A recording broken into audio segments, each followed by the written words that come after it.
Hi, I'm Miyoko Sakatani, and welcome to In the Know. With me today is J. Scott Weaver, an attorney affiliated with the San Francisco Tenants Union. He has been a San Francisco tenant and housing activist for over 40 years, 30 of those years exclusively representing San Francisco Bay Area tenants. Scott is also co-author of the Nolo Press book, California Tenants' Rights 20th edition, which will be released on June 27th, 2016. Glad to have you here. Welcome to the show. Thank you. Now, there are originally two competing measures for the June ballot. One was submitted by Mayor Lee and one by Supervisor Kim. Are they both still on the ballot? No, the June ballot will only have one measure, one housing measure related to what we call inclusionary housing. And what inclusionary housing means, it's a requirement that developers, market rate housing developers, devote a certain percentage of the housing that they build to people who have less than average income. I see. Currently that rate is 12%. In other words, for every 100 market rate units built, 12% of those have to be devoted to people making less than either 50% of the area median income or 90%, depending on a number of different factors.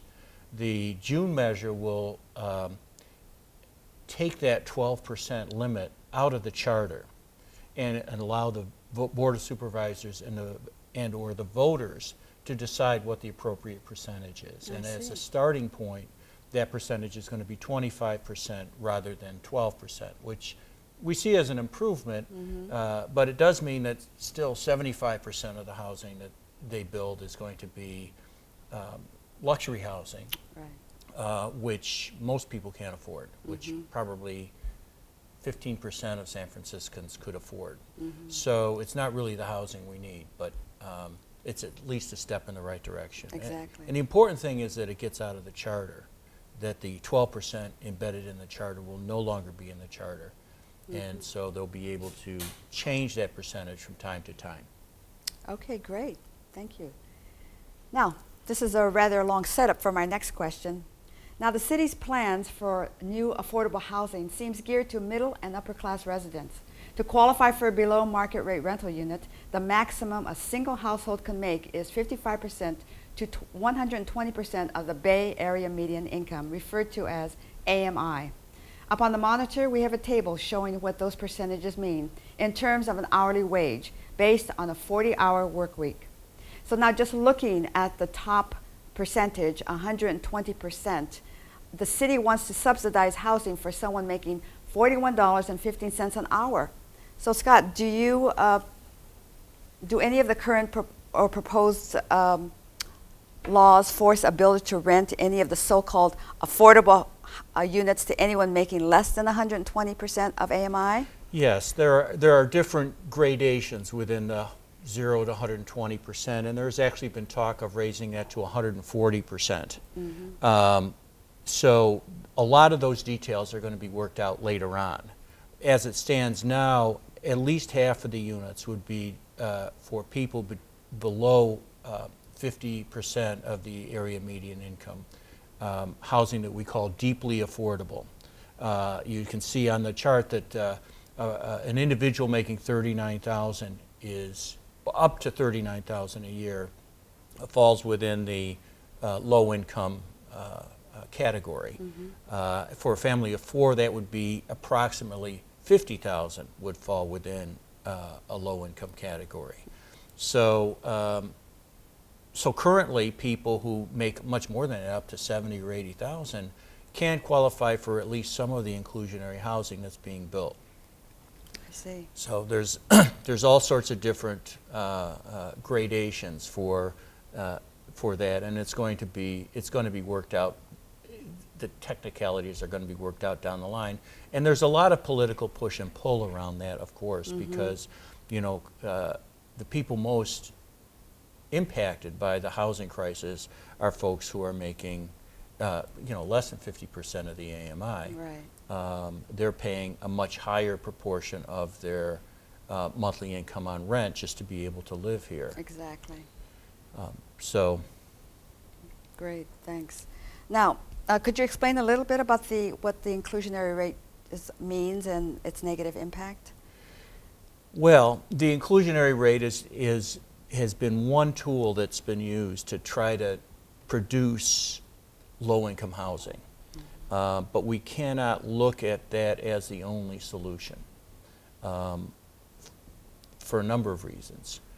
First of all, even with an inclusionary rate of 25%, which is much better than 12%, we still have 75%, which is market rate. And just so that there's no confusion about this, market rate is higher than the average rent because these are new units and they'll go for 20% more. So your two-bedroom units are going for $6,000. I mean, some of them for $12,000. I mean, it's just ridiculous how much some of these rents are. So when we say market rate, we're talking about a very high range of rents. Those kinds of units are going to continue to be built en masse, 75%.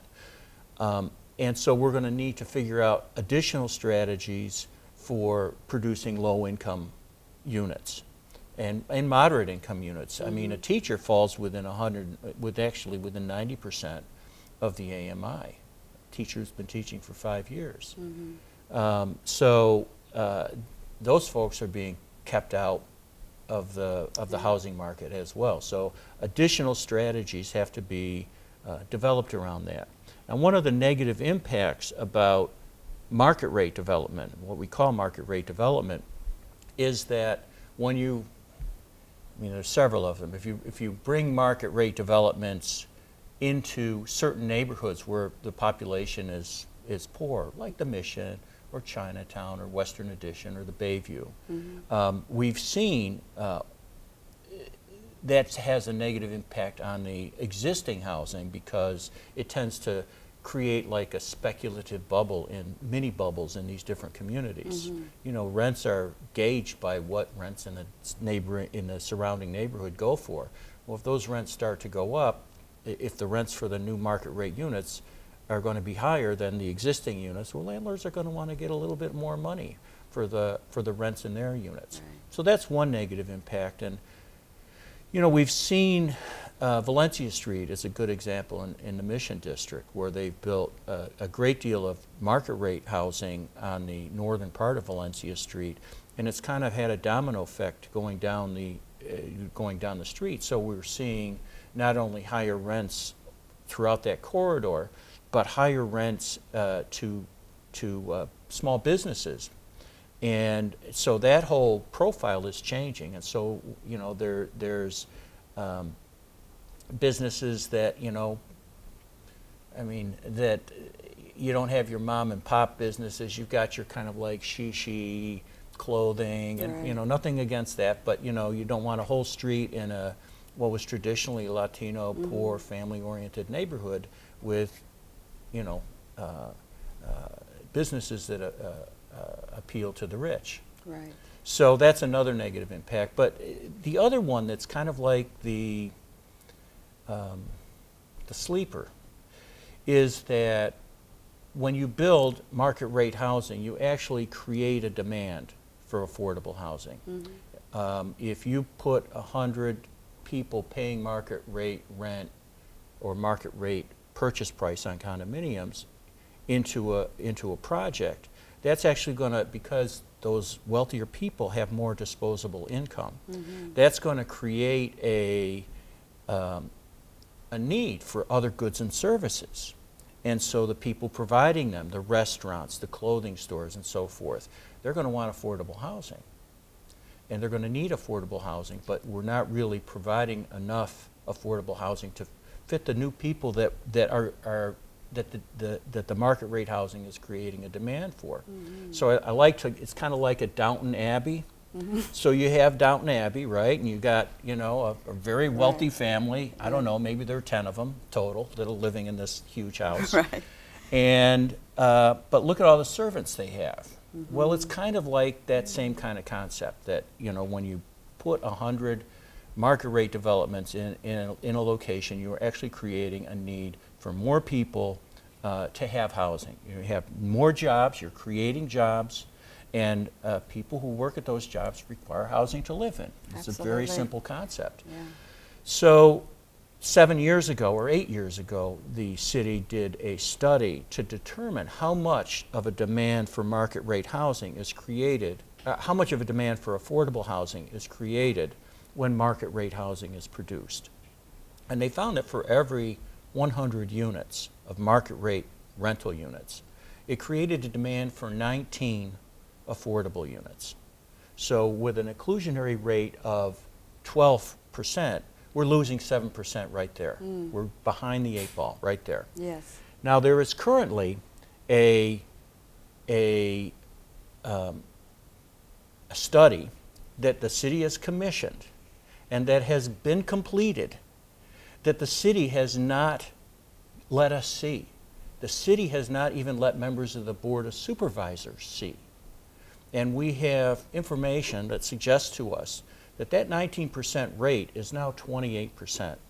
Wow. And so we're having a demand created by building market rate units. Okay? Yes. And the other thing is that we've already overbuilt market rate units. Yes, absolutely. Every 7 years, the city sets out what they call the housing element that they provide to the state, and it gets approved by the state. And in the last housing element, the amount of affordable housing was supposed to be 60% of all housing built was supposed to be affordable, and 40% market rate. Well, guess what? In the last 7 years, we had 200% market rate. 200% of all the units built were market rate. And, I don't have the figures right off the top of my head, but it was, we were way short of our 60% target. So far, from the beginning of 2015 to the present, there has already either been built or in the pipeline enough market rate housing to satisfy our needs through 2022. So from a policy standpoint, by our own decisions, we failed to meet our needs. We have already met all market rate housing, and so for the next 7 years, if we build no more market rate housing, we will still be fine, according to our own definitions. And so what can the voters do regarding the housing situation in San Francisco? Well, I think that we have to look at it as a multi-pronged thing. There's the inclusionary issue that's coming on the June ballot. Politically, we have a central committee that has pretty much answered to the realtors and the developers. And we've got to change that, and there's a vote for the Democratic County Central Committee in June, and that body is actually very influential in the supervisorial races, which are going to come up in November. And there's a whole progressive slate, and then there's a realtor developer slate. And so that's a very important thing to keep an eye on. But also we have to look at some of the factors that are creating the problem in the first place and figure out how we can limit them. So one of the issues that came up recently is the Google buses. Oh, yes. The commuter shuttles. And so they stop at various parts of the city. And they transport people who live in the city down to Sunnyvale or Mountain View and then back. So if you were working for Apple and wanted to live in the city, wouldn't you want to live next to a free shuttle to work? Absolutely. Okay. So what putting the shuttle stop, for instance, at 16th and Mission does is it increases the demand in that particular area. And there are, I think, 122 stops throughout the city. And the anti-eviction mapping project has done kind of like plotted on that map to figure out, well, is there any correlation between Ellis Act and owner move-in evictions and where these shuttle stops are? To nobody's surprise, there is a correlation. Yes. And I'm sure if you did a rent comparison, you'd find a higher rent correlation. So the commuter shuttles impact the demand for affordable housing. And so we have to figure out a way to lessen that, right? And unfortunately, in rush to get people, high-end earners to live in the city, we've forgotten what the impact is on everybody else. The Twitter tax is another really good example. So, you know, Mayor Lee decided he wanted to bring people in to you know, have Twitter in the mid-market area, and offered incentives to have Twitter in the mid-market area. And that's a good thing. We've got jobs here, but there's 2,000 jobs, and where are these people going to live? Right. And so was there any decision to provide housing for them at that time? Exactly. So any final comments you want to make? we have to look at this as a multi-pronged issue. Unfortunately, housing is really expensive, so there's no really cheap solutions. I mean, we passed a $310 million bond last year, and I think that was very helpful. We might have to do that every year or every other year, because $310 million will produce maybe, geez, I hope I have my zeros right, maybe 2,000 units. Which isn't a lot in the scheme of things, and we need to really produce a lot more. Wonderful. Well, I'm afraid that's all the time we have today. I want to thank you, Scott, for joining us, and I hope everyone will get out and vote on June 7th and November 8th. Let your voices be heard, and be sure to check out the Tenants Union website at sftu.org to keep up with the latest developments. I'm Miyoko Sakatani. Thanks for watching IDTV.